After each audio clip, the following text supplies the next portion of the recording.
Sanj, you need a trim. Shut up, mate. Yo, what up, babe? How you doing, guys? My name is Sanj. Today we are back with another video, and as you can see from the title, it has been the much. Just calm down. It has been the much-awaited video of me showcasing my black boots collection. As you can see from the shelf, that has been reconfigured. That's not the right term, but we'll go with it. Now, I believe there is something along the lines of 17 pairs, and it felt like a good starter for me to do this boots collection video. Now, if you wish to see an entire boots collection featuring all of my boots, even the colored ones, such as, I mean, just these for example, then this is going to be another one of those bait. Give me a thumbs up so then I know to film it. If we can get this video to 3,000 likes, A, I'll be very grateful. B, it'll be a good indication for me to get filming on that video. And C, I feel like that's an achievable mark. So 3,000 likes and you will get a video, a part 2 of this video if you wish. Another thing that I've also wanted to mention before we jump into this video is my partnership with the guys over at Reworn. Links to it will be in the description box down below. Basically, it's going to be a platform where we're going to be selling some curated vintage goods. I get a lot of questions asking me where I get my vintage stuff, and obviously it's usually dotted around the world, be it in LA, New York, London, Paris, wherever. And hopefully this will be the spot where I can curate and bring some pieces for you guys to cop. Now, as you're all aware, I don't have any merch, nor do I have my own line yet. And so I'm hoping that this is going to be the opportunity for me to create some stuff for you guys and for you to be able to go cop them on a monthly basis. At least I'm hoping for. I'm going to be bringing my rework line, which is basically me taking apart some old vintage stuff, be it t-shirts, shirts, jumpers, jackets, and then rework them into some hopefully beautiful garments that you can all love and appreciate and wear, most importantly. So links to that will be in the description box down below. I dropped a batch of some reworked shirts. Most of them have sold out as of this moment. However, I think there is one still available, so if you wish to check it out, go do so. And obviously, as I said, it will be a bunch of vintage curated goods, which I'm very proud and happy to take part of. It's with my best friends. Yeah, man, let me know your thoughts, and hopefully we can get a discussion going and we can make this thing a sick thing. With that being said, let's just jump into the video, and here are my black boots collection. Starting off, we have the SLP Wires. This is the leather harness boot. This is the Fall Winter 16 iteration, which is the closest to the quote-quote GOAT Fall Winter 13 version. It's got a slim shaft, however it doesn't have the exposed zipper, and as you can see from this beautiful b-roll right here, it's been worn a fair amount. I mean, I wear these near enough every day. One of my favorite boot. In terms of sizing, I sized down by 1. True size is 41 and I went to a size 40. And yeah, man, just an incredible boot. And like I said, or I didn't say this, but I wanted to start with slimmer boots and then work our way up in terms of chunkiness. So number 1, boom. Then we have the From the First chained harness boot, also known as the Enzo. It features a 40mm heel, buttery soft black suede, and this super blingy chain. This, as you can tell, is an alternative to the SLP Fall Winter 13 Wyatts with the exposed zipper. With regards to sizing, I did size down by 1 to a size 40. In fact, it's worth mentioning now, so that I don't find myself repeating myself. Unless I mention it to you guys, for the majority of the boots, I have sized down by 1. I just find that designer boots, I tend to go down to a 40. My true size is a 41. With regard to the cut itself, these are slimmer, so I would definitely pair it, like I have done so here in the video, with some more slim, skinnier jeans. Super nice. Boom. Next up, we have one of the OG boots, one that I've had in my collection for such a long time, and these are the SLP Ducky boots from Spring Summer 14, featuring python skin. Now, to all of you that are going to go ham in the comments, I would probably not buy any exotic animal skin today. However, these were purchased many moons ago, so let this one slide, please.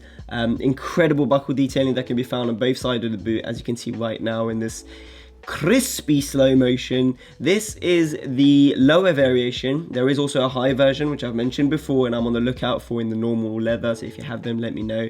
Pointy toes, definitely the most rockstar boot that I own, and just absolutely beautiful. Then we have the Calvin Klein CK205 W39 NYC black Chelsea boots with the metal toe cap. Now, I know that many people were low-key offended that I put them in the 4th tier of my boots ranking video. They've got an incredible design. CK on one of the metal toe cap as shown now, and then 205 on the other, which I'm sure, there we go, can you see it, wait, hold on, okay, we're showing the heel, Cuban heel, once again, beautifully designed. Definitely a pair of boot that was very harsh in the boots ranking video, like I said, but I still love them. Sizing, stay true to size in these, UK 41 for moi, buff. Moving on to one of the more recent additions, we have the Balenciaga Metal Harness Santiago boots from the Fall Winter 2019 collection. This was the black leather variation, obviously. There's just an insane amount of details, to be fair.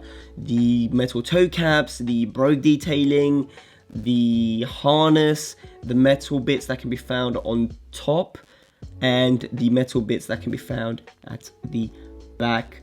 In terms of sizing, I sized down. Truth be told, I could have potentially gone even smaller to a 39, but they only had a 40 available. I mean, just look at that, man. It's been worn, as you can see, but just absolutely beautiful. I love the outsole that frames the shoe and gives them a tiny bit of bulk to them, especially when you're looking at it from top. Beautiful pair, yeah. Some people hate it, some people love it. I personally love it. And then, speaking of very divisive boots, we have the Maison Margiela Tabby boots with the fat heel. Arguably the most controversial boot in terms of love-hate relationship. You either love it or you hate it. Really nice pebbled grain texture. Extremely light and supple too. I can bend these boots in the body area super easily. What else? They're just a super cool boot. I wouldn't always pair them up with trousers this high, by the way. I'd actually opt for something longer.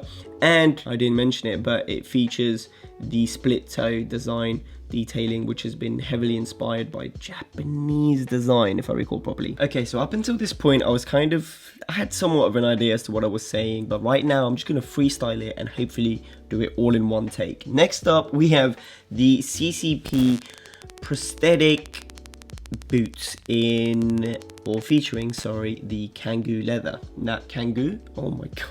The kangaroo leather. Now, as you can see from the B-roll right here, I absolutely love the metal detailing that can be found on the toe and on the ankle, and the zip, or the outer lining of the zip, is in a slightly different color, and that is because this boot was originally gray. It was dyed to a black, and the dye didn't take to the outer zip layer. If it was an entire black boot, then usually that is also black, and I think that's a really cool little neat touch. But yeah, CCP boots, amazing, look cool. And then we have the Calvin Klein cowboy boots featuring the red stripe. Now, this was an incredible pair of boots that I fell in love with when I first came across them. They retailed for something ridiculous. At the time, I couldn't justify it. They went on crazy sale because for some reason people didn't fuck with it, and I ended up being one of the lucky few people that copped it. Once again, featuring the metal toe caps detailing, one having CK written on it and the other one having the 205.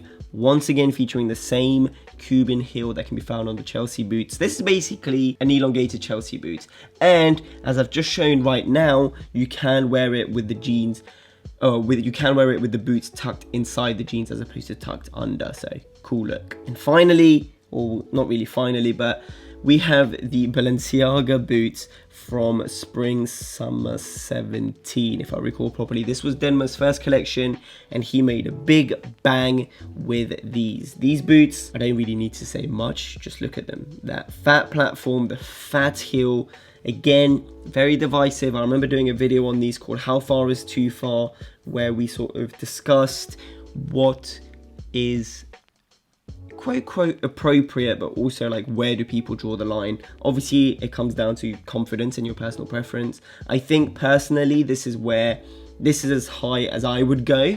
I don't see myself going any higher than this, and I absolutely love them, man. Squared off toe, they just look so sick, like perfect 70s 60s vibe.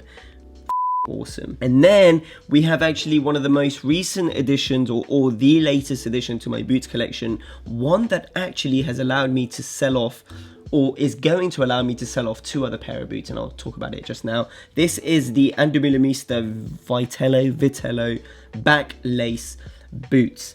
So sick, crazy design. I love it. Like I've said in my ranking boots video, they remind me of a pair of boots from the Casanova Romeo and Juliet, that sort of era, with the corset detailing that can be found in the back. I mean, just look at that, man. They look absolutely sick. It can look fire worn with wide jeans or with wide trousers, but also with slim skinny jeans, and that is the reason why I opted for them. Another thing that I've mentioned before, the reason why I went for these boots as well is because they allowed me to replace my Under Millimeter combat boots and my Rick Owens cop boots. So to me, these tick 2 boxes at one.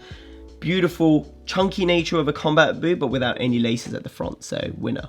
And then, speaking of the boot that I just mentioned right now, we have the Rick Owens cop boot, which, by the way, are now going to be for sale. So if you are interested, size 40, let me know and drop me a message. Now, B-roll, not going to lie to you, they look absolutely beaten. They're really not. It's just they've been worn a fair amount of times, and I've actually dropped them off to my cobbler today, and I picked them up and they look brand new. So do wear your boots. Don't be afraid of the weathers or anything like that. Everything can be polished and treated better. But this was my first pair of Rick Owens shoes, or Rick Owens boots actually, sorry. I love them. Like I've stated previously, the whole idea of having a chunky boot but smooth, I found it really appealing, and I think they look awesome. Tucked in, untucked, fire. And then we have, I need to say something better than and then, or moving on to, but either way, we have the Junior Watanabe embellished engineer boots. These were acquired from the beautiful people over at Silver League. Shout out to my boy Fernando one time. Fire pair of boots, man. You've got this studs and gemstones embellishment throughout. I just love the shape of it, and this is the boot where if anybody was to call me a pirate, this would be the boot that they would call me. So they would that didn't even make sense. This would be the boot that they would call me a pirate for, and I would gladly accept that title. I think they're absolutely fire, and once again, I love the supple / malleable nature of the shaft. In fact, I think I'm going to be showcasing it right now. Like right now, the jeans are tucked into the boot, and then boom, just like that, the jeans are over the boot, and it still looks cool. Fire, little harness, silver buckle detailing as well. Love that. Then we have quite possibly the chunkiest and the biggest shoes that I own, and quite possibly will ever own. We have the Rick Owens, the Rick Owens glitter Lego pentagram boots. Iconic, at least in my opinion. I've ranked these super high. In fact, these were in my tier 2, if I recall properly. I think they're just absolutely incredible. He pushed the idea so far and yet made it somewhat wearable, and I know that people are gonna disagree with me here, but this boot is a thing of beauty in my opinion. Now, yes, it does have some wooden bits in the sole, which has led to many people actually breaking their shoe, but with that being said, it has always been somewhat repairable. Also, whenever you see me do this weird thing where I seem to be sort of putting the boot on the side and leaning backwards, it's to kind of give you an idea as to how high the boot was. It was hard to showcase due to the framing, but yeah, man, so sick. Love the lacing details as well. Speaking of cool lacing details, we have the Dirk Bickenbergs from 96. Now, these were initially brown. I took them to a guy, he dyed them black, and I love them. I think they look absolutely fire. Now, this boot did come in a black variation as well, and that featured a steel or metal what's it called, heel. This one, as you can see, wooden heel, but we painted black over it. Like I said previously, I just love the lacing system. Very unique, something that you don't come across very often, if at all, on any other boots besides the Dirk Bickenbergs. Love this pair of boots. Very chunky, but also very bulky, and still has that old age feel about it. Like, it's very angular, especially the front. Look at it, like angles everywhere. It's not smooth, and I love that. And I think, yeah, it can definitely be busted out at certain occasions. And voila. Coming close to an end now, we have another pair of boots from the first, well, actually from the first. This is their Lorenzo, which is their take on the Dior 07 Navigate combat boots. Now, I have a review video, or at least I'm going to be releasing a review video in about a month or so once I get a lot more wear into them, so you can kind of put them side by side and get a better feel for comparison. But off the top, or just right away, you can see that the height on these is a lot higher than the Dior's. I just love the pebble grain finish on these. The boot itself is just absolutely incredible. Yes, it's a cheaper alternative, but boy, it's a fair amount as well. I think they cost something along the lines of just under £400 if I recall properly. So you are paying a fair amount, and rightly so, because these are incredible. If not for the Dior's, I'm going to save this for my review. But yeah, man, from the first, Lorenzo, love them. That crepe sole as well. So buff. Well done, mate. And then to finish it all off, we have the final boot to the collection. Then those are the Dior 07 Navigate boots in the smooth leather finish. Now these came in 3 different variations. You have the smooth leather, you have the pebbled leather, and you had the patent. This was my favorite out of the bunch. If I was to rank them, I would say smooth, pebbled, patent. I just don't like the idea of having, like, patent shoes by itself are quite loud and out there. Imagine patent combat boots. Not the one, at least in my opinion. By far one of my favorite boots, ranked by many as one of the greatest combat boots of all time, and one that I am glad to finally add to the collection. Just look at them, man, absolutely incredible. It is also worth mentioning that because they are from 07, which makes them, what, 12 years old now, one of the laces on the left boot has ripped, so I'm gonna have to get that replaced. But besides that, I don't have anything else to complain about. They have been gone through a fair amount of wear, but that's to be expected from boots that are 12 years old. And now, just now, you can see that little blue bit of fluff appearing out of nowhere, which is so annoying, but that's it. So there we have it. That was my black boots collection video. There was 17, was it 16 or 17? One or the other. Might be excessive to some, however, there is an opportunity to wear each and every single one of them, and at least that's what I tell myself to justify the stupidity of having 17 black boots. It is what it is. I love it. Thank you so much for watching. If you enjoyed this video, don't forget to leave a thumbs up. As I said, if we can get to 3,000 likes, then I will do a part 2 featuring all of my other boots. Yeah, man, thank you. Appreciate the love. Go check out Reworn. Everything will be in the description box down below. If you wish to follow me on my social media, it's all right here. Sangiev. No, I thought I was going to make another announcement, but I'll wait for the next video to do so. Have a beautiful day. Take care. Peace. I just remembered as well, if anybody's curious, the shirt is from Haider Ackermann. Spring summer 17? It's when he did all the bleach stuff, and this is, I finally got it. This is one of my favorite out of the bunch. Whew! Flames, mate, flames.